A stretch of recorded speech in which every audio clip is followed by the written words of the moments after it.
హైదరాబాద్లో ఉన్న పూరి జగన్నాథ్ స్వామి టెంపుల్ చూసేద్దాం వచ్చేయండి.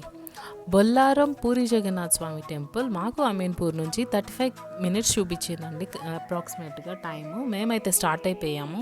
బట్ ఇక్కడ చిన్న ట్విస్ట్ ఏంటంటే మేము అటుపక్క రోడ్ నుంచి వెళ్ళకుండా ఇటుపక్క రోడ్ నుంచి వెళ్ళాం. బట్ ఫైనల్లీ టెంపుల్ అయితే రీచ్ అయిపోయాం. టెంపుల్ బయట అయితే ఇట్లా ఫుల్ పూరి జగన్నాథ్ స్వామి పెయింటింగ్స్తో కంప్లీట్గా కవర్ అయి ఉందండి. అండ్ టెంపుల్ ఆర్కిటెక్చర్ కూడా సేమ్ ఒరిజినల్ ఒరిస్సా పూరి జగన్నాథ్ స్వామి టెంపుల్ ఎలా అయితే ఉంటుందో సేమ్ అలానే ఉందండి. అండ్ ఇక్కడ ఇంకో స్పెషల్ ఏంటంటే పూరి జగన్నాథ్ స్వామి మన కింద మెట్టు మీద ఉన్నా సరే డైరెక్ట్ స్వామి ఫేస్ అయితే మనకు కనిపిస్తూ ఉంటుంది. ఇవే అండి మెట్లు, పైకి వెళ్ళే కొద్దీ ఇలా కనిపిస్తూ ఉంటుంది. అండ్ స్ట్రక్చర్ వచ్చేసి ఇట్లా ఉంది. ఎవ్రీ టెంపుల్ అంటే శివుడి టెంపుల్ అండ్ అమ్మవారి టెంపుల్ అన్నీ కూడా స్ట్రక్చర్ ఇలానే ఉన్నాయి. And every wall has a story అన్నమాట. సో చాలా బ్యూటిఫుల్గా ఉంది.